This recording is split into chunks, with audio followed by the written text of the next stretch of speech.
So here the Taylor's two-life equation, we have Vt power n is equal to C. T is the time required, and n and C are the exponents, and Vt power n d to the power of x Fy is equal to C. So here F is the feed rate and D is the depth of cut. It affects the wear, the tool wear, and the first equation can be modified like this: Vt power n d to the power of x Fy. So cutting speed is the most important process variable associated with tool life, followed by depth of cut and feed F. So the particular table we are discussing, we have range of n values for the Taylor equation. So for high speed steels HSS, n values ranging from 0.08 to 0.2. So that is, the exponential value will differ according to the tool material, and for cast alloys it is 0.1 to 0.15. This is what I told you.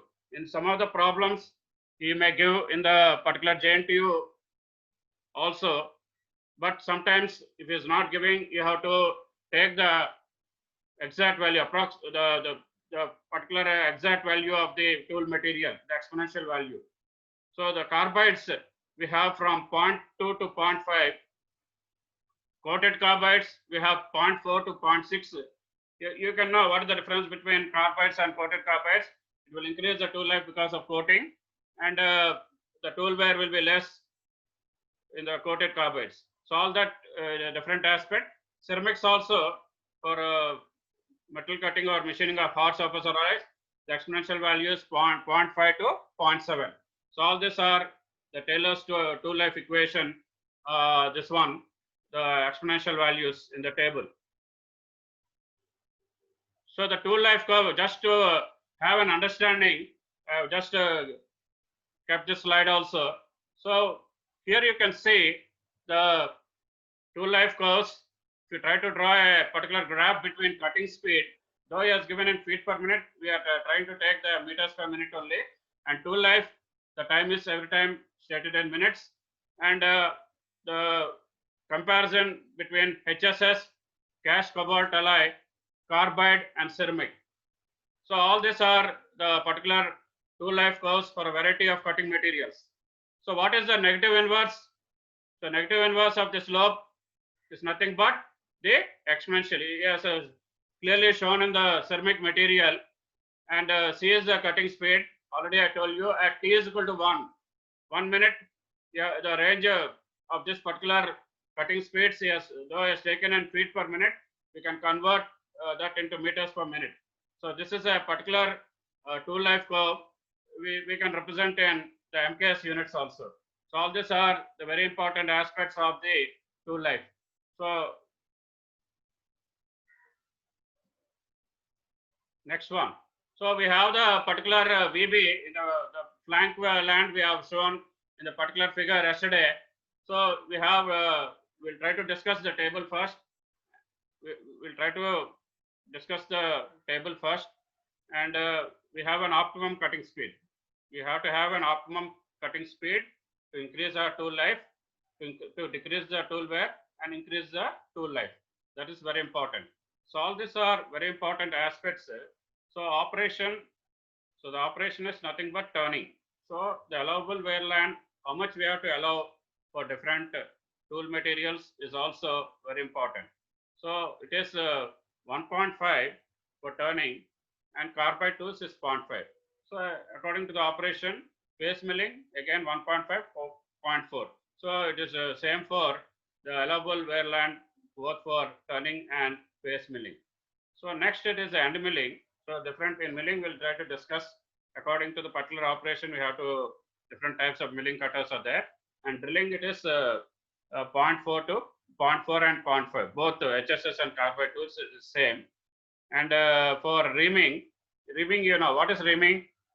Sizing the, if you try to drill the hole 1.2, boring means if you want to increase the size from 1.2 to 1.5, but reaming is nothing but you have to size the hole.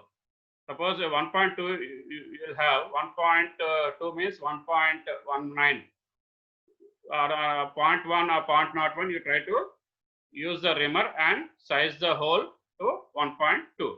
So all these are very important, and the allowable wear, this particular table is useful for gate.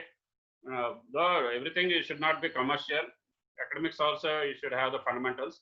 Allowable wear for ceramic tools is about 50% higher. Why it is 50% higher? Because the notch wear, that VB is taken as a notch because the flank wear, it is a form of a groove or something, and it is about twice of VB. So VB max is 2 VB. So that we can take care of. Just have a particular understanding of this one. So next one, you try to just observe this particular thing. So you'll be asking this type of small short answer questions in JNT exam or complete exams or GATE. So how to, so 2.1, increasing tool life by reducing the cutting speed. Everybody knows how to increase the tool life means you have to reduce the tool life. VT power n is equal to C. So he has given some particular values. N is equal to 0.5 and the constant C is equal to 120. So he is asking us to calculate the percentage increase in tool life when the cutting speed is reduced by 50%. Everybody knows when the cutting speed is reduced by 50%, the tool life will be increased. But how much it is increased, you have to use the formula. So you can use V1 T1 to the power of 5 is equal to 120. And here it is not V into 2, it is V2 subscript. V2 is, so he has decreased the particular cutting speed by 0.5. So it is V2 is equal to 0.5 V1. So in the first equation, you can have V1 T1 to the power of 0.5 like that. So here again, we'll try to take V2. So this is nothing but 0.5 V1. So again, V2, second equation, V2 T to the power of 0.5. That N is not changing here, and 120. So you can take V2 as 0.5 V1 into, sorry, I'm not using the arrow. So 0.5 V1. So V2 is 0.5 V1. So 0.5 V1 into T2 to the power of 5. So this is again, that is V1 T1 is equal to 120. So T2 by T1 to the power of 5, you will get T2 by T1 is equal to 4. You can calculate at home. I'll just share the thing at the end of the week. I'll be sharing particular PPTs with your CR. Every day we cannot share because we will forget which we are sharing and which we are not sharing. T2 minus T1 by T1. So that is, you try to go for that one. Both sides you minus 1. T2 minus T1 by T1 is equal to 4 minus 1, 3. So what is the meaning of this one? The tool life will be increased by 300% if the cutting speed is reduced by 50%. So this small type of objective questions and the answers, you have to say the exact answer is 300%. So all these are very important aspects. So yesterday, this particular tool life wear and the failure we are discussing, and it occurs on the rake face. Yesterday we have seen that also in the particular diagram in another PPT, what is the crater wear and the flank wear. So that is the important thing. And what are the factors? Anybody can ask in the short answer question, what are the types of wear and what are the factors affecting the tool wear, or simply the crater wear and the flank wear. So the first point is temperature at the tool chip interface. Tool chip interface. So that is the crater wear. So the temperature, tool tip temperature, you have to observe, and chemical affinity between tool and workpiece materials, because according to different materials, there may be a chemical affinity or chemical reaction. So what are the particular other factors for flank wear you have to discuss? And yesterday I told you in the mechanisms of tool wear, we have to discuss that particular diffuse mechanism. Diffuse mechanism also we have to discuss, and the particular diffusion wear is nothing but it occurs by a solid state diffusion mechanism. So what is the solid state diffusion mechanism? The particular, it consists of transfer of atoms in a metal crystal lattice. So the transfer of atoms, how the transfer of atoms takes place. So you have to have the metallurgical material science knowledge also. So the transfer of atoms takes place at elevated temperatures, not at room temperature or something. So from the area of high concentration to that of low concentration. From high concentration to low concentration, the diffusion takes place, the diffusion mechanism takes place, the movement of atoms takes place across the tool chip interface from higher concentration to lower concentration. That you have to specify. So here the diffusion rate increases with temperature. So what happens? So increasing greater wear. So it will increase the greater wear. That is not advisable. That is not advisable. So that is the thing you have to observe. So next, the type of wear for the particular carbide, high-speed steel, and ceramic are given, and you can see as far as the flank wear is concerned, the wear land, that is VB, it is given some in some of VB, and the third one you have to see the tabular form. What is the primary groove? Because we have to provide the particular the secondary groove also. So not provide because it will occur in the wear. So the primary groove or the depth of cut line, it's also known as the depth of cut line, and secondary groove is nothing but oxidation wear. It occurs due to the chemical affinity. Whatever chemical affinity we told, that is the thing. So in this diagram B, the first one is carbide, high-speed steel, and ceramic. How the wear takes place, and the thermal cracks is interrupting the cutting, the metal cutting, because of the tool wear. The cracks, because already I told you the different types of the mechanisms in the tool wear. So in the second figure B, the chamfer is there, the high-speed steel, the thermal softening will occur place, because already thermal softening we have discussed yesterday, and the plastic flow. Because of the plastic deformation, the tool will become soft and it's unable to cut the workpiece material. Here also the ceramic tool, chipping, and the fracture cutters. This is a particular illustration of the types of wear observed on various cutting tool, and the first one, the first figure, and the second figure is a catastrophic tool failure. Sudden tool failure. Catastrophic means sudden tool failure. Just like tsunami, earthquake, or something, it will the particular cyclones, it will not tell you and come. Though forecasting is there, sometimes it will occur suddenly. So that is the particular things we have to observe as far as the catastrophic failure is concerned. So that is the thing. It is a greater wear rate for different materials. So you have to take the average tool chip interface temperature and the x-axis, and greater wear rate on the these are different experiments for the BTech projects or MTech projects, or for the PhD. If you try to go for advanced tool materials, we can have that for the metal cutting, the mechanics of metal, the particular tool wear. So the tool interface temperatures and chip. Some particular slides we'll try to skip because it will be somewhat higher standard for you. So tool life is wear and failure chipping. So what I told you, chipping, you know, everybody can know. If you try to break a stone with a hammer, it is broken into small fragments. So like that, chipping, small fragments from the sea breaks away. So that particular ceramic particular material, according to the particular material, see a brittle CT like ceramic, and the sea sudden loss of material will take place. So that is what is the main causes of chipping? Main causes of chipping or main factors, we can say mechanical shock.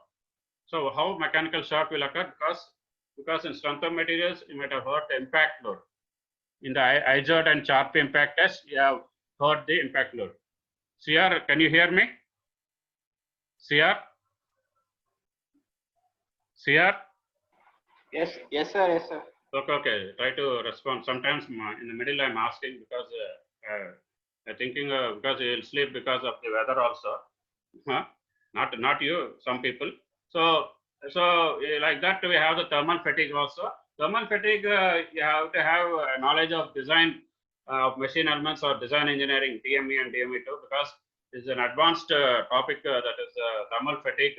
Because due to the continuous loading, you have the cyclic variations. Continuous here, what is continuous loading here? It is the tool cutting. It is the effect of the tool on the workpiece material. So you have the cyclic variations in the temperature of the tool. Here it is thermal fatigue, but sometimes other fatigues also there, that is discussed in the MTech machine design. So thermal cracks are normal to the edge of the tool. You have to, you can see the previous figure also. The particular thermal cracks will always occur normal to the cutting edge of the tool. So how chipping may occur? Chipping may occur in a region in the tool where a small crack or defect already exists. Suppose a material defect is there in the workpiece. So due to that, chipping will occur, or like a casting defect, you can say. Some small defect is there, like small porosity or any other things are there, because you have to know the types of casting defects also in order to, because workpiece material you have to choose without any defect, what I mean to say. So higher positive rake angles also will contribute to chipping. That's why I already told you, you should not go beyond 15 degrees. The range is there, already I told you, for different materials. So also it's possible for crater wear region to progress towards the tool tip. So every time the crater wear region will be progressing or developing towards the tool tip. So what happens? It will weaken the tool tip and it will cause chipping. So instead of the material being cut, due to the particular chipping or the crater wear, the tool will be chipped and you will not get a good surface finish on the workpiece. So what I mean to say, that is the tool life wear and failure chipping. So next one, we have general observations on tool wear. So anybody can say, what are the general observations? Already I told you, the machinist should be a skilled machinist and the operator should observe the things carefully while he is operating the machine. So the decreasing yield strength from high temperature during cutting.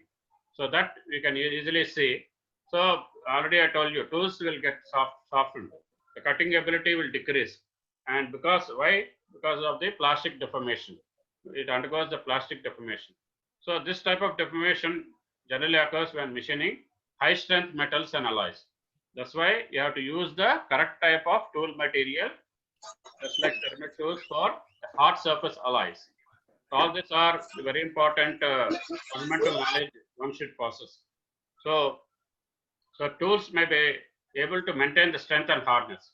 So at elevated temperatures, you have to maintain the sufficient hardness in order to go for metal cutting. So what is the wear groove or notch on cutting tools? This is very important. So this is a boundary where chip is no longer in contact with the tool. So a notch or groove will form, and this boundary line is known as, just like LOC line, line of control, is known as the DOC line. And is because of the particular thing, inherent variations in the cutting operation, varying the cutting speed, feed, and depth of cut beyond a normal value. What I mean to say, we have to have a optimum value for the cutting speed, for the feed and depth of cut. So because of the variations in the cutting operation, it accelerates the wear process. So the tool wear, and you have to replace the tool in a shorter period of time. So this particular region, what we are discussing, is contact with the machine surface. So from the previous cut. So that's also there. And this particular work hardened layer will form, since the machine surface may develop a thin work hardened layer. So this particular contact will try to contribute to the formation of the wear groove. So wear groove is a disadvantage as far as the tool life is concerned, because it will increase the tool wear and the failure of the tool will occur. So light cuts should not be taken on rusted workpieces. He has given a particular, so you should not take rusted workpieces at all, but light cuts should not be taken. So you have to define the depth of cut or the particular machining parameters for this particular rusted workpieces.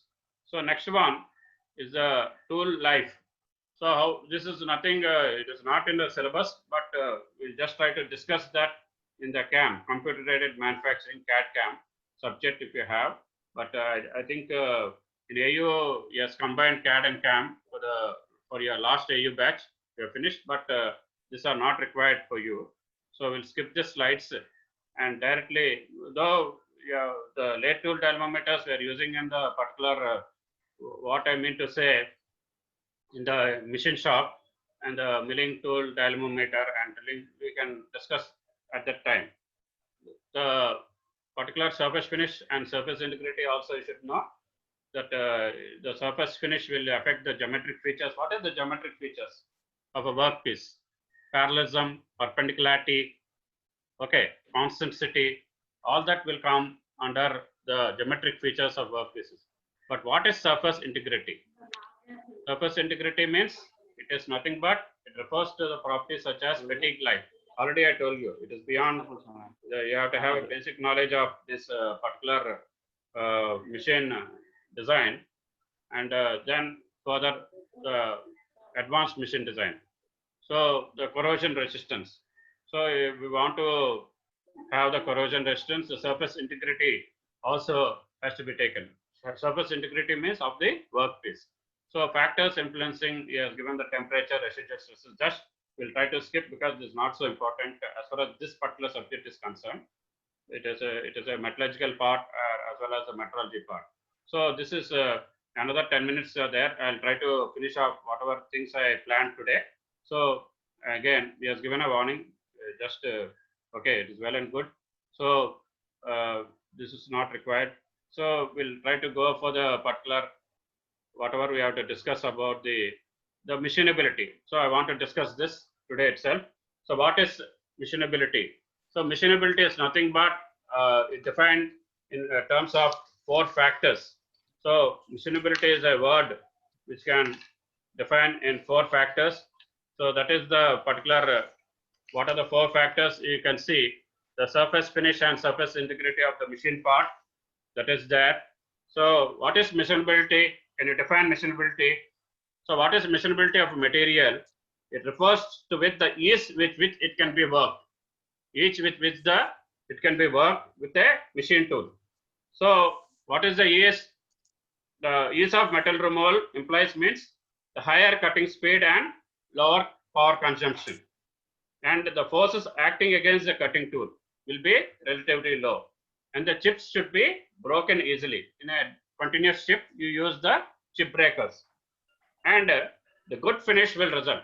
Good surface finish will result. And the tool life will increase because reducing is frequent resharpening or replacement of the tool. So that is machinability. So how you can improve machinability means there are a lot of things are there. But how? Don't talk among yourselves here. So sir has joined, E. Srinivas sir has joined today. How do you evaluate machinability? How you evaluate machinability, we'll try to see later. But so what are the 4 factors here? Life, force and power requirement, already I told you. Force and power requirement are very much necessary. Lower power consumption. The cutting force also should be acting against the cutting tool, low cutting force, and chip control also should be there. So tool life and surface finish, the important. So what are the machinability rating? Based on the tool life, the machinability rating is to 60 minutes. So that is the 1 hour. And standard material according to the ASI or ASTM, American Standard of Tool Materials, the testing of tool materials.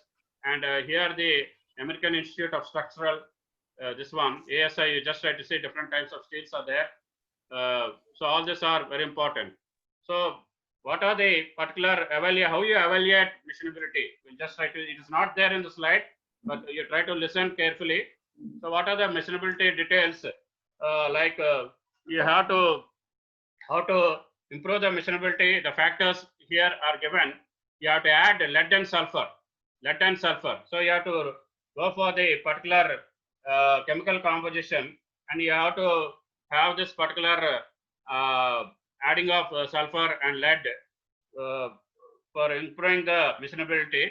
So next one, it S forms, manganese sulfide inclusions, and second, all these are different aspects. So don't go to the metallurgical part. And P is nothing but it has 2 major effects. The phase particles, everything. So it strengthens the ferrite, you know. So it increases the hardness because of the ferrite. So it forms a better chip formation and surface finish. So the increased hardness. So increased hardness is nothing but causes the formation of short chips. So hardness should be optimal also, not too high. Work hardness or the workpiece material hardness should not be too hard. So microstructure also is there. So microstructure means metals with uniform microstructure will have undistorted grains. So you might have seen in the metallurgy and material science also. So you have to have a chemical treatment of the particular metal. So you have to medium and high carbon steels are hard. So the machinability can be improved by hot working. So what is hot working? You have seen in the production technology what is hard working and cold working, above the recrystallization temperature and below the recrystallization temperature. So that recrystallization temperature is a very important keyword as far as the particular hot working and cold working is concerned. So low carbon steels it can be improved by cold working, but for the medium and high carbon steels you have to go for hot working. So there's a definite relation between production technology and metallurgy and material science. That's why you should have a basic knowledge of that also. So the next point, how to improve machinability: less hardness, less ductility, and less tensile strength. All these are very important, and you will have a particular keyword, that is the machinability index also. So machinability index is also a very key word. This slide is nothing to do with that. You try to listen. So what is machinability index or percentage? So that is quantified in terms of cutting speed of metal investigated. So you have to take a minimum time period of 20 minutes to life to the ratio of the cutting speed of a standard steel. So you have to compare whatever workpiece material you are going for metal cutting for a tool life period of 20 minutes to the cutting speed of a standard steel. You have to take that as 20 minutes also into 100. So that is the machinability index. So machinability index is nothing but you have to compare two different metals. Whatever cutting speed of workpiece metal you are taking the standard steel. So that is the particular machinability index. So all these are very important terms. And here he has given the particular machinability for leaded steels. That one. And for the particular stainless steels also he has given different types of according to age, the different series like the aluminum alloy, 6 series, 7 series, and 8 series. All these are particular things. So, what are the particular machinability? Assisted machining. What are the sources of heat? You don't talk among yourselves. CR is there. Some people are talking among themselves. Unmute. You have to mute yourself. So, what are the advantages of this one? Sorry, sir. Lower cutting forces. Already I told you. The increased tool life. What are the advantages? So, uses of inexpensive cutting materials. So, and higher material removal rates.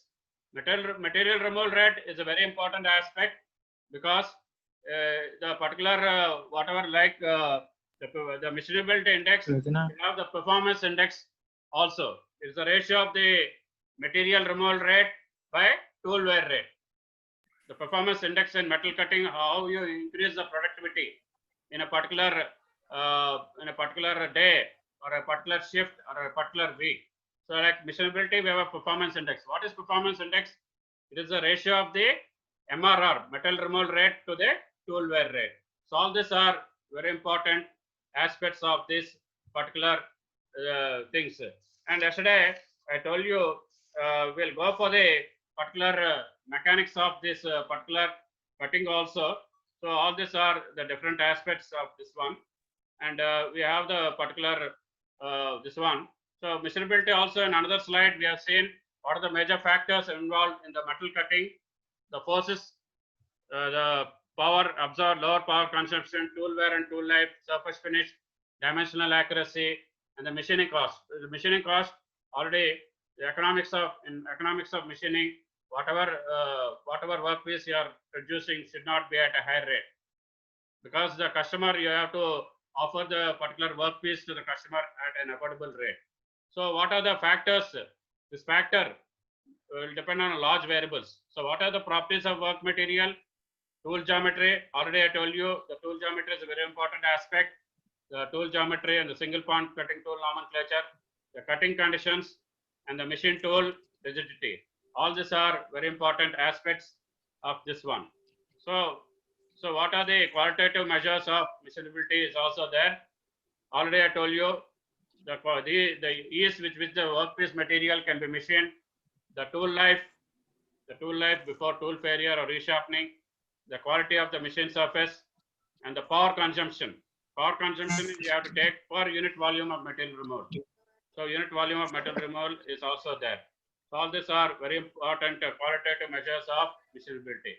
So the machinability may be evaluated, already I told you how it can be evaluated, long tool life at a given cutting speed, the particular that is the one, and lower power consumption for unit volume material removed, maximum metal removal for resharpening, MRR material removal rate, high quality of surface finish, good and uniform dimensional accuracy. The dimensional accuracy of the parts also should be taken into account, and easy